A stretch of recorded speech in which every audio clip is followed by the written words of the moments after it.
What the fuck is up, everyone? Prison Meddler here, back with another reviewing every album series. And yes, I will be reviewing the Killswitch Engage albums, every single album by them. Just let y'all know. Yes, I know it takes a while for me to review them. I have to go back and re-listen to their discography to see if my opinion on them, on some of the albums have changed. And yes, some of the albums did change, just to let y'all know. So you're going to hear my recent thoughts on them. How I rate the albums, from 0 out of 5 being the worst and 5 out of 5 being the best. Also, I'm not reviewing EPs, compilations, live or demo albums, or any of the side projects. Just the full-length studio albums only. So without further ado, let's go ahead and begin. Oh, one more thing. This does not include their new album as well, because their new album hasn't come out yet by the time of this recording. So this is going to have to be a separate video. But anyways,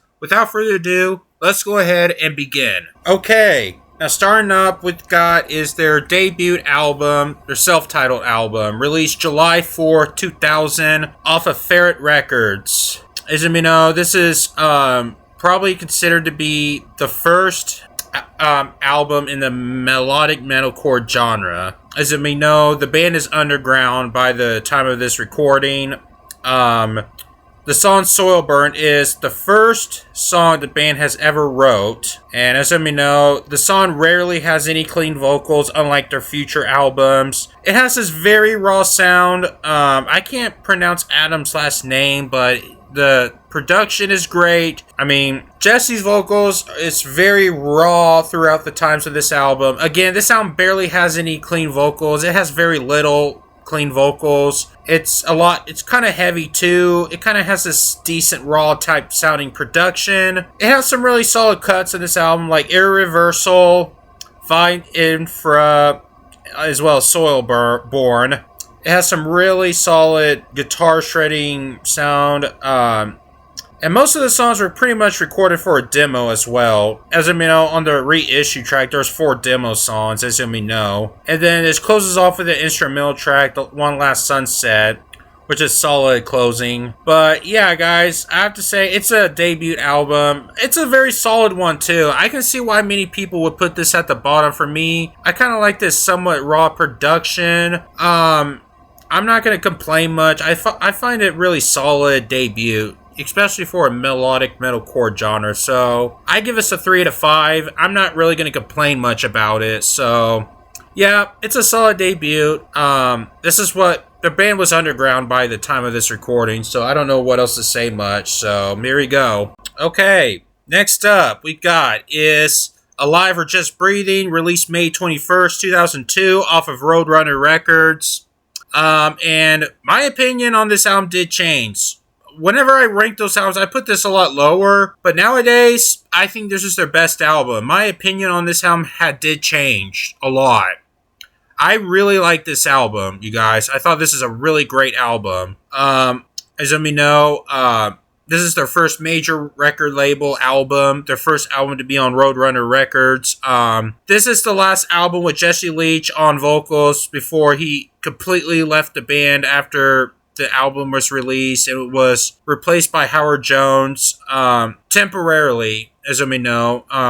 He hasn't been in Killswitch Engage for almost 10 years, so this is the last album with Jesse Leach on vocals, and I think Adam was moved to guitar. He was on drums with this album as well. I think this is a quartet album, and yeah, I can see why this is a very influential album in the metalcore genre. It has a very positive message throughout the entire song from Jesse Leach. Very great songwriting. And yes, I think the reason why I put this lower is because some of the songs were recorded from their last album, which I was like, you know what? I was stupid for saying that, to be honest with you. It has some really great tracks. Like, definitely one of their most popular songs, My Last Serenade. That's one of their most popular songs. Number of Days is a great song to open up. Life to Lifeless. I love the song Life to Lifeless. I thought this is a really great track. There's really nothing else to say here. I think the album was recorded from October 2001 to February 2002. Not very long after the September 11th attacks, as you may know by this writing process. Like during the Roadrunner signed him is because Adam sent him the demos for the Alive or Just Breathe albums, and they let him produce the album because they're impressed by his mixing skills. So yeah, I don't really know what else to say. My opinion on this album has definitely changed. I really like this album, and I think this is their best album to date. So I would give us a 4 to 5. This is a really great album. I like the positive messages from Jesse Leach. I focus more on the lyrics on this album, which caused me to give this album a higher rating. So there you go. Really great album.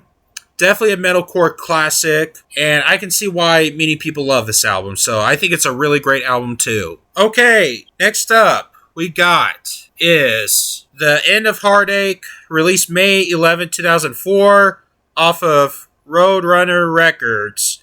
The first album with Howard Jones and drummer Justin Foley. This used to be my favorite Killswitch Engage album. This album was definitely one of the gateways to me towards the metalcore genre. I recently went back to this album and it's solid. I mean, I'm going to be honest with you. I honestly prefer Howard Jones' clean vocals more than I prefer Jesse Leach vocals, but I think Jesse Leach had better harsh vocals. It's kind of debatable who's the better vocalist in Killswitch Engage. Like, as for clean vocals, I think Howard Jones is better. But as for harsh vocals, I think Jesse Leach is better. So, yeah, it has some really deep cuts throughout the song. Like, A Bid Farewell. Jesse Leach was a guest appearance on the song Take This Oath. When Darkness Falls, that's a really great underrated track. That song was on the Freddy vs. Jason soundtrack, if I'm not mistaken. I might be wrong. I know one of the songs from this album were from the Freddy vs. Jason soundtrack. Then we got Rose of Sharon. Really great song. Really great song. I definitely enjoy that song. End of Heartache. Really great track. But the album itself in general, I say it's solid, but here's the thing.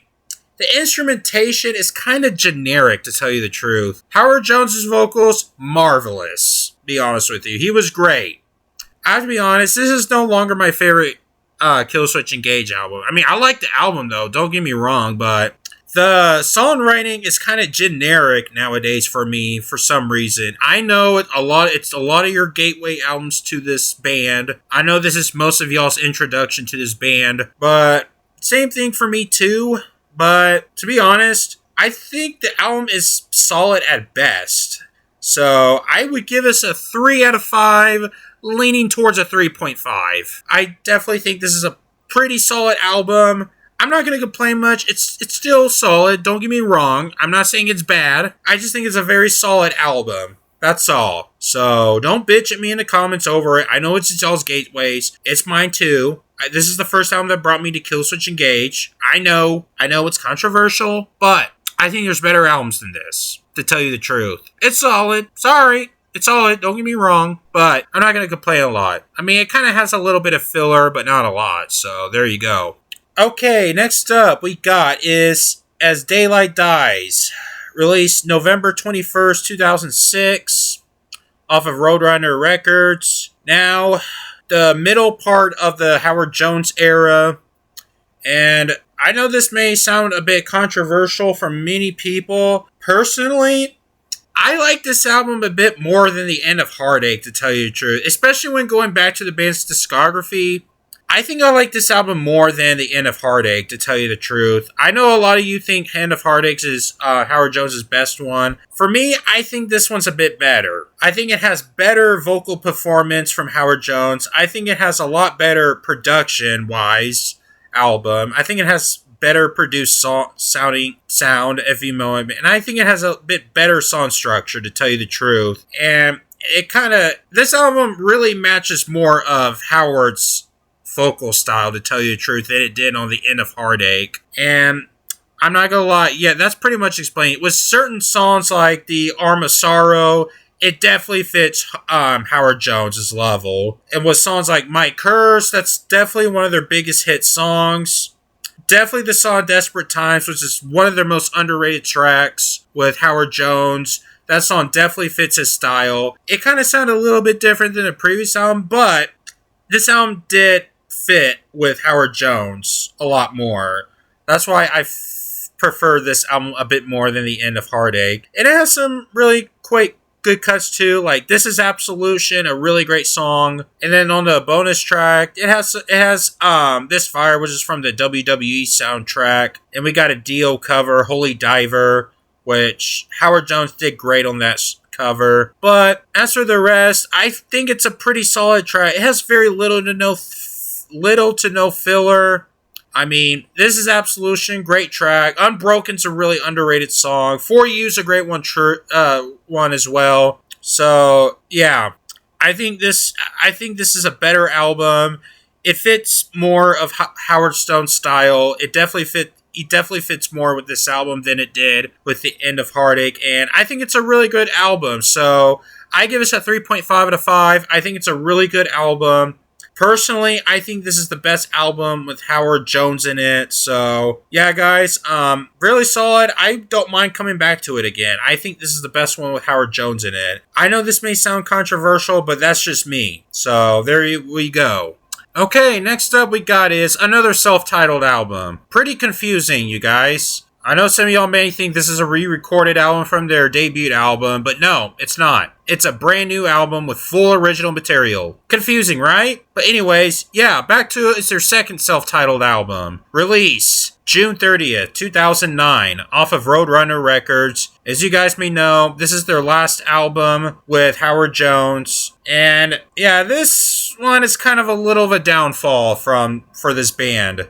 Unlike the other albums, which has a lot more positive reception, this album got mixed reviews. I mean, they praise Howard Jones' vocals, but they criticize the production, and I can honestly see why. Now, with this album, for me, I can see why. It's kind of the same way too. The album is very formulaic for the most part. It's got some few good cuts that I would go back to. Like, I do like Starting Over. That's a great song. I think that's their lead single, if I'm not mistaken. Starting Over. Reckoning's a good song. I also like The Forgotten. That's a good one too. But as for the most songs on the album, I have to say it is very formulaic, to tell you the truth. And it's the writing process kind of seemed a bit rushed. Like songs like Save Me is kind of a generic song, to tell you the truth. And there's a few songs that are less than 3 minutes that kind of lacks the bridge, to tell you the truth. So yeah, I mean it's fine. It lacks a lot of topic variety compared to their previous albums. I mean, don't get me wrong, there's still a few solid tracks on this album, like I said, like Starting Over, The Reckoning, what else? Yeah, The Forgotten, that's a decent track as well. But, maybe Never Again. But the album itself, it's a little bland. It's kind of bland at times. It's pretty bland, and I could honestly personally say that this is Killswitch Engage's worst album to date. I wouldn't say it's a bad record. I wouldn't say it's terrible. It's just very basic, formulaic, and probably their most boring album to date, to tell you the truth. So, I'm gonna be honest. It's okay at most, but it's kind of formulaic at times. So, I'm going to give this a 2.5 out of 5, leaning towards a 2. It's fine. I wouldn't say it's bad, but it's got some solid cuts. But yeah, besides the few tracks that I mentioned, I don't really remember a lot from this album, to tell you the truth. So yeah, it kind of lacks a lot of fun. It kind of lacks a lot of enjoyment, to tell you the truth. But then again, Howard Jones had really strong vocals, and he was really great in that album. I'm not gonna lie. He was really great in that album. He did quite a performance too. It's not a bad album at all, but it's very weak compared to the other Killswitch Engage records. Alrighty guys, next up we got is Disarm the Descent, released April 2nd, 2013, off of Roadrunner Records. As we know, after around a few years after their second self-titled came out, Howard Jones left the band, and they brought back Jesse Leach on vocals, the original vocalist from Killswitch Engage. So there we go. And I have to say, my thoughts on this album, it definitely improved over their last album. It had better sounding production. Welcome back Jesse Leach to the band. Y'all may know.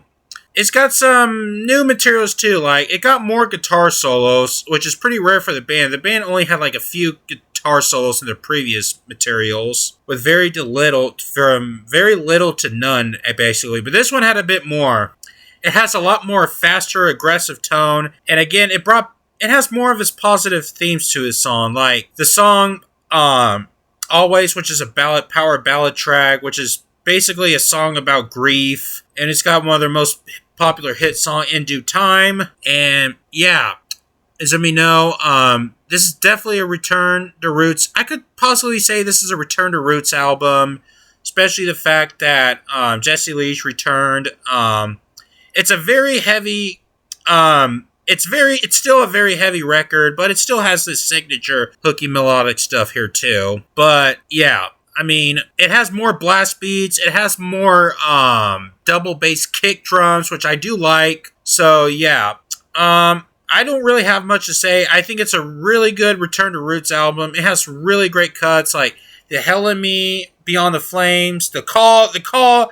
I really love this blast beat sound by Justin Foley. He was phenomenal in the blast beats. I mean, the album has a lot more thrashy guitar riffs, a lot more distorted riffs. Probably their heaviest since Alive or Just Breathing, to tell you the truth, since the Howard Jones era has a lot more focuses on the hook, even though this album focused more on the hook too, but it still remains consistent. A lot more consistent than it did with their last album. Anyways, guys, I'm going to give this a 3.5 out of 5. I think it's a really good comeback album. Welcome back, Jesse Leach. It's got some great materials. Very much improved album from their last album. It's definitely one of their heavier albums in a long time. So, yeah, it's got some great songs throughout from start to finish for the most part. So, yeah, Always is a great message song. It's mainly about grief and such. So, there we go. Okay, guys. Next up we got is Incarnate, released March 11, 2016, off of Roadrunner Records. Now, I did some research on Jesse Leach's interview, like saying that he wants to be able to speak on current events that relate us today, but according to him, he was really stressed out while recording and writing this album and such, from what I've heard. Like, he was saying he wants to talk about current events, but doesn't want to make a political album, because Killswitch Engage was never a political band, and I'm gonna be honest with you, they were never a political band to me, to be honest with you. They never were. But from what I've heard from this album it's just another Killswitch Engage album. I mean, I'm not talking shit about it or nothing. It's just another Killswitch Engage album. I mean, it's still consistent, like always. I mean, it's a bit formulaic, but not as formulaic as the Howard Jones self-titled album. I mean, it's got some really heavier cuts throughout the album, too. Like Embrace the Journey of Praise. I think that's their longest Killswitch Engage song, if I'm not mistaken. I mean, it's got some very high-tempo tracks to it and such. And then we got some of their catchier hook songs, like Quiet Distress and Just Let Go. Cut Me Loose is a great song I like. I do like Strength of the Mind. It's got some great hooky tracks to it, like it did with the Howard Jones such. It kind of went back to it, but not quite as much. And as for the near end of the song, it kind of fell off a bit with some filler tracks as well that it could be on the bonus tracks and such, but they're not bad tracks. It's just kind of drew me off a bit. So I'm not really going to complain much about this album. And I'm going to be honest with you, I personally think this is the weakest album with Jesse Leach, to tell you the truth. I mean, again, it's not a bad album. I do prefer this over the Howard Jones self-titled album, to tell you the truth. But overall, at the end of the day, it's a solid record. I mean, it's nowhere near as good as Disarm the Descent or nothing, or Alive or Just Breathing, or even their first self-titled album. But I say it's a very solid album in general, so I'm really not going to complain here. But then again, it's just another Killswitch Engage record. The only complaint I have with this album is mainly a few tracks of the near end of the album. Like, few of the songs kind of sound like a bit of not Jesse Leach, the Howard Jones. A few of the songs could sound better with Howard Jones on it, to tell you the truth. Like, it doesn't fit with Jesse Leach on it. but I mean, they're not bad songs, but I think it kind of fits more well with Howard Jones on it. But other than such, it's a solid album. I'm not really complaining. So yeah, I mean, it's not an album I would personally go back to or such, but it's a solid album, I could say. So I give this a 3 to 5. It's solid. It's decent. It's nowhere near bad. I mean, it's kind of good at some point. Again, there's some really good cuts, like Strength of Mind, Cuts Me Loots and such, and yada yada. But I'm not really going to complain about this album. So there's that. Okay, now we got to the recent album, Atonement, released August 16, 2019, off of Metal Blade Records / Sony Entertainment. And I'm going to be honest with you guys. I think this is their strongest album since Alive or Just Breathing, to tell you the truth. It's a lot heavier than their last couple of albums, a lot heavier than Disarm the Descent, to tell you the truth. I think this is a much more of a Return to Roots album than it did with Disarm the Descent, to tell you the truth. I mean, it's got some few hooky tracks as well, but not as much as it did with their last few albums, even including the Howard Jones era. It has a lot more closer sound to Alive. This album had a lot more closer to Alive or Just Breathing than it did with Disarm the Descent, to tell you the truth. I also love the fact that they brought back Howard Jones on the song, The Signal Fire. It really has a nice return to roots. I really like the duo between Jesse Leach and Howard Jones when they brought back. Even though Howard Jones is not in this song that much, I really love his cameo. And as for the song, The Crownless King, which features Chuck Billy from Testament, he was great with the growls in this song too. I really love this heavier tone with this sound too. And it's not quite as strong as Alive or Just Breathing. I honestly say this is their second best album, to tell you the truth. I mean, it almost went to reach that record. And then there are some of the few cuts that pretty much went back to their first debut album, the Jesse Leach debut album, that I kind of like. Like I said, The Crownless King, since that song had barely had any clean vocals to it. And some of the few songs after that, which I just really love that tone to it. It has much of a great crunchier riffs and such. Bite the Hands is the example of what I said. It's definitely the example of it. So basically, the album in general is basically what they want from the fans. You know, let's say they're at a meeting, Killswitch are at a meeting with their manager, and they discuss, you know what, let's just write what the fans want us to write. Like, let's go back, like, okay, we're signed to Metal Blade Records now. We left Roadrunner. Let's go back from day one and go back to underground roots. And that's how we make Atonement. So, yeah, I mean, some fans may complain how short it is, but it's not as short as their debut album. But, I mean, the album is under a minute from 40 minutes. Like, less than 40 minutes from a minute, like 30. The album is 39 minutes. So, but then almost a year later, they released a side B EP, which had songs that didn't make the cut. I think it's for charity for COVID or something. About almost a year later, I think they released an EP called Atonement 2 Side B or something like that. Which there are some really good, enjoyable songs from that too. But the album in general, I have to say, I'm impressed by their Return to Roots. It's like, I thought Disarm the Descent is their most Return to Roots album, but then this broke that record, so I'm very impressed with this album. So I'm going to give this a 4 to 5. I think this is their second best album behind Alive or Just Breathing. It's almost close to that level too. So yeah, guys, I have to say, and I'm hopefully looking forward to see what their next album brought. Hopefully it's another Return to Roots album. Who knows? I mean, I may have heard one song from it. I don't know. So, yeah, guys. So, I'm kind of looking forward to their new album. I think this is a really great, solid Return to Roots album. In fact, I think it's a really great Return to Roots album by means. So, yeah, guys. Atonement, definitely their best since Alive or Just Breathing. Nothing else. Okay, guys, so that is my review for the Killswitch Engage album. So, what do y'all think? Let me know in the comments, how do you rate the album? So, yeah, guys, so, yeah, I might do a bleeding through review and rating every album by them. Maybe, maybe not. But, I know they're releasing a new album next week. Their last album they released was in 2018, just like with All That Remains, so yeah, guys, so there we go. Hope you enjoy the video. Subscribe for more content and all that bullshit. And I'm going to go ahead and get the fuck out of here. So, I'm out.